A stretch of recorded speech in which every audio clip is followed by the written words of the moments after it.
Pourquoi je parle de vivre nos émotions plutôt que de les gérer? Parce que nos émotions, par définition, ne peuvent pas être gérées. Elles sont là quand il y a une dissonance, quand il y a une disharmonie entre l'environnement et notre intériorité, notre histoire. Bonjour Gilles. Bonjour Agnès. Bonjour à tous et bienvenue au Réveil émotionnel, dont le thème aujourd'hui est l'intelligence émotionnelle. Bien oui, parce que souvent on parle d'intelligence émotionnelle, mais concrètement, qu'est-ce que c'est? Alors Gilles, est-ce que tu veux bien répondre à cette question? Alors, pourquoi cette interview? D'abord parce que j'ai observé qu'il y avait une grande confusion sur la différence entre gérer ses émotions et vivre ses émotions. Je vois trop souvent, y compris dans des ouvrages, un leurre, un piège dans lequel on peut tomber, qui est de croire qu'on peut gérer nos émotions. Et c'est pas juste un mot, c'est une attitude par rapport à nos émotions. Pourquoi je parle de vivre nos émotions plutôt que de les gérer? Parce que nos émotions, par définition, ne peuvent pas être gérées. Elles sont là quand il y a une dissonance, quand il y a une disharmonie entre l'environnement et notre intériorité, notre histoire. Et donc, par définition, l'émotion ne peut pas être gérée. Donc, nous avons besoin d'avoir une attitude d'humilité, d'égalité avec l'émotion pour pouvoir dialoguer avec elle. Et vivre l'émotion, c'est pas la contrôler. Surtout pas. C'est ce qu'on a essayé de faire depuis des siècles peut-être, depuis le Moyen-Âge, et on n'a jamais réussi tout ça.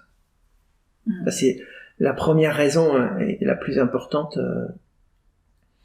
Ensuite, ce qui est important aussi de voir, c'est que quand on développe son intelligence émotionnelle, on libère définitivement l'émotion. C'est pas juste un soulagement de l'émotion et puis une semaine après ça revient. C'est une libération définitive. Je prends un exemple. J'ai accompagné une directrice qualité qui était submergée par sa colère. Imaginez en entreprise comment c'est perçu. Une femme en colère en plus, très mal perçue, elle avait de grosses difficultés dans son entreprise.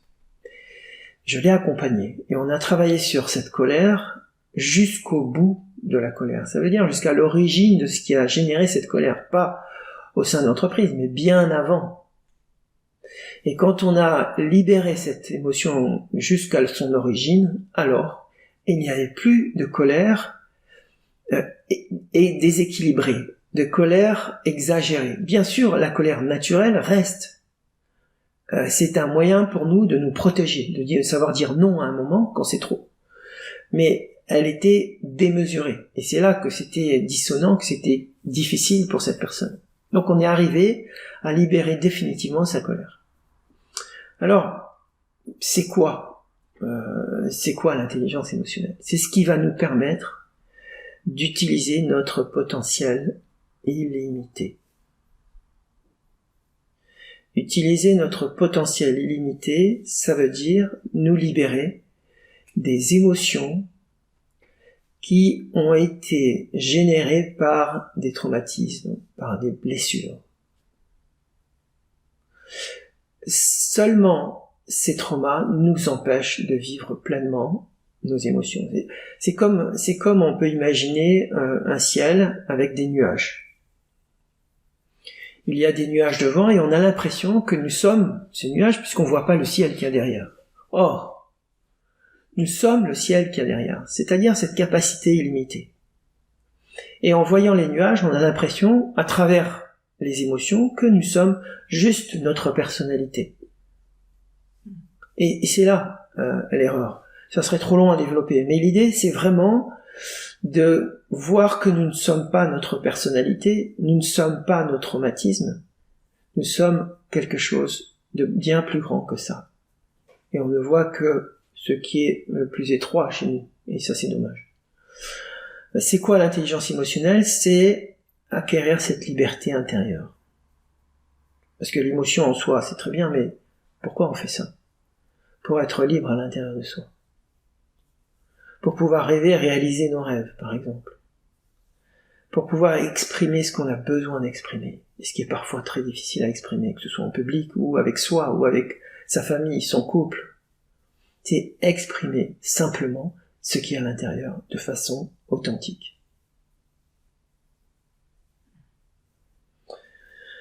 C'est faire en sorte que notre présence soit inévitable.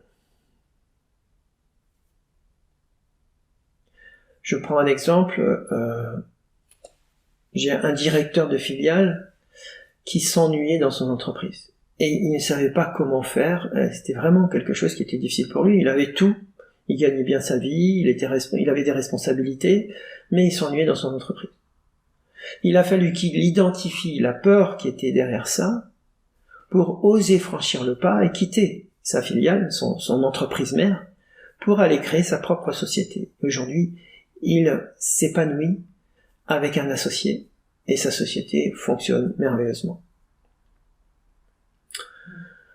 Comment ? Alors, quelques clés sur comment développer votre intelligence émotionnelle.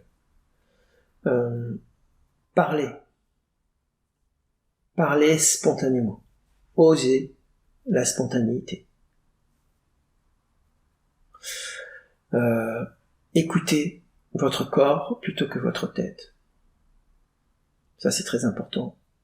Restez dans votre corps.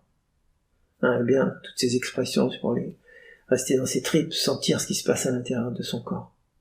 Rester vivant. Ce que nous faisons, par exemple, dans les trainings en intelligence émotionnelle, c'est des pratiques corporelles. Si on apprend à laisser le corps libre de s'exprimer, à mettre la tête de côté pour laisser le corps s'exprimer. Voilà ce qu'est l'intelligence émotionnelle. Ok. Merci Gilles. Alors, s'il y avait une chose à retenir, ça serait quoi ? Ce serait